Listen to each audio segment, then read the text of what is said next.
New Radio Sports Network and 1041 WRLU. Welcome back to another edition of the show with Gamblers head coach Pat Mikesch coming off a weekend split.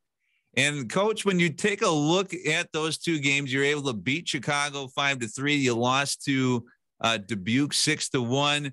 What was maybe the biggest difference between, your team on Friday compared to Saturday? Was it just the long trip in between? Was it the emotional investment in that Chicago game, or what did you see the difference between those two games? Well, I thought we played a great game Friday. We were the urgent team. We were dictating things early on in that one. And then we go into a Dubuque market that is, a very good team, a different style team than we played against Chicago. And I didn't think we were adapted or prepared to play with the same urgency. It was just a poor start by us. Dubuque was coming off a loss the night before in Cedar Rapids. And so we knew they were going to come out in their own building, ready to go, and we didn't match their level of urgency. And we were talking a little bit beforehand. Obviously, that Chicago game, you had the fight there in that first period there. Does that ever surprise you how quickly sometimes those can escalate? I mean, you can sometimes understand a second period or a third period fight, but it was a later in the first period, but are you ever kind of shocked if you get a fight like that early in a game? But those two have had a couple of run-ins this year where they're both competitive players, and the funny thing is Damon is one of the top scoring defensemen in the league playing for us, and Fantilli's one of the top scoring forwards in the league playing for Chicago. So it was two legit players and that have banged heads a few times this year with some good hits. And so I think this was just kind of their meeting point in the season where we played each other enough and they're like, all right, let's get this done. So it was, it wasn't a staged fight, like we used to see back in the day. That was just two kids that were angry with each other, which is, the right reason.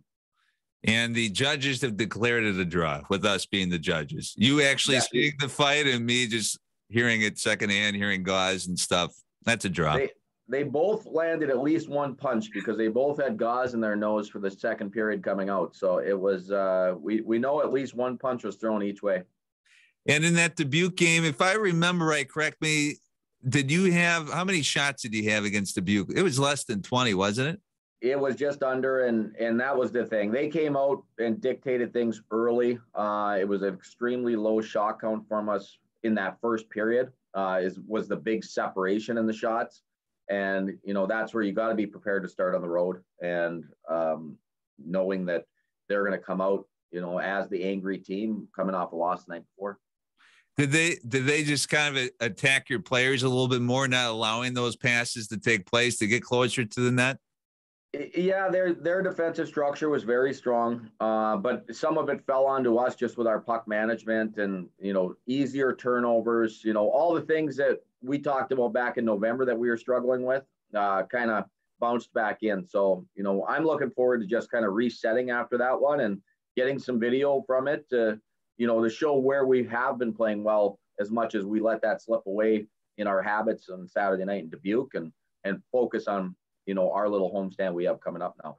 Yeah, you start that homestand against Muskegon this weekend. Both games will air on 1041 WRLU. You talked a little bit about kind of resetting things after that Dubuque game, getting back on track. Does it help at all that you'll be facing a familiar opponent that you don't necessarily have to go too far back in your mind's eye to know how to play against them? Yeah, I think, playing them right before we went on break, playing them in early January, I think, they've all been extremely tight games with Muskegon. So we need to be prepared to play 60 minutes plus. And it's good to go back to a common opponent. And I think we're going to be talking about that a lot the rest of the way now, because now we have had, the 4 games against everybody. So it's kind of, we're going to be familiar with our opponents, know what they like to do. And the second half, we got to be the team that dictates it. And you mentioned just now that, you pretty much played everybody, that 4 times, 6 times, in that range and things like that.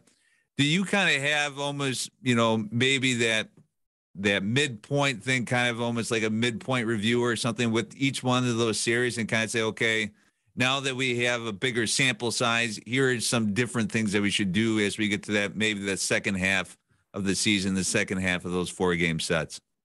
We want to focus on our game and trying to use what we do well to dictate games. The one team that's given us a real hard time is Dubuque. And so we won't see them until late in the season again.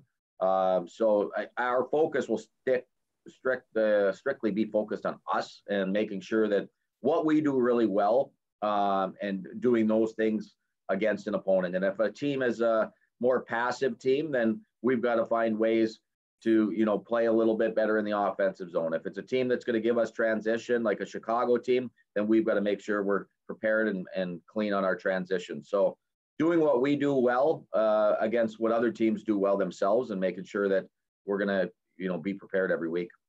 And you got the Lumberjacks once again. Those games earlier this month, I should say, earlier this year as well, but we're relatively new into those were 2 overtime wins.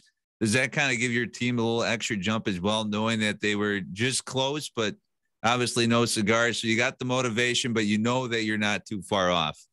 Yeah, no, and they're the hottest team in our division right now. They're playing great hockey over there, and I thought we played, 5 very good periods against them when we were over there. The overtime games, they get a power play the one night and a bounce on the other night. So I like the way we played over there, other than one period. So it's just we'll watch that video back a little bit here and see some of the things that we did well and could have done a little bit better. But for the most part, I think our group is comfortable playing against them. And, I know sometimes you see a little bit more with college hockey, or you see, NHL when they'd go off to the Olympics, they'd have to play on a bigger sheet of ice. Is there a bigger difference between, let's say, for example, you played Muskegon for 2 games earlier this month, they come to the Rec Center.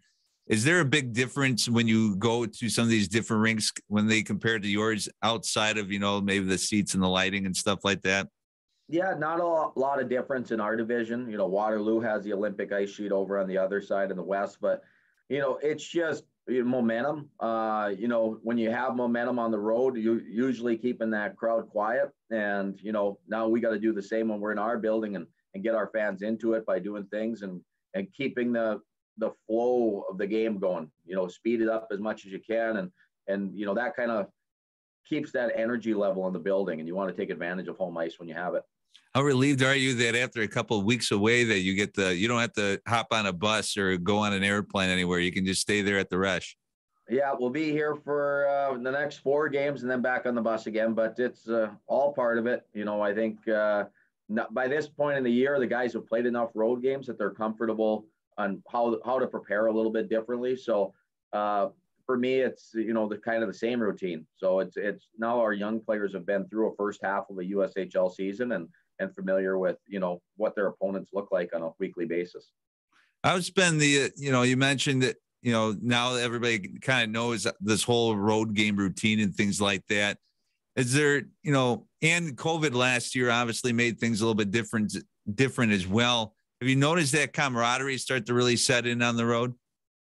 Yeah, I mean, like we don't get out of the hotel or out of the rink a ton when we're on the road, other than some dinners. But like the players have been able to do more in town here this year, and being able to get together and go bowling and do some of those things that they just weren't able to do last year. I mean, they were basically locked down other than in their billet house and in the rink. And so there's a little bit more team get-togethers this year where guys are able to spend time and, kind of help the young guys along, where I think we missed a little bit of those opportunities last year.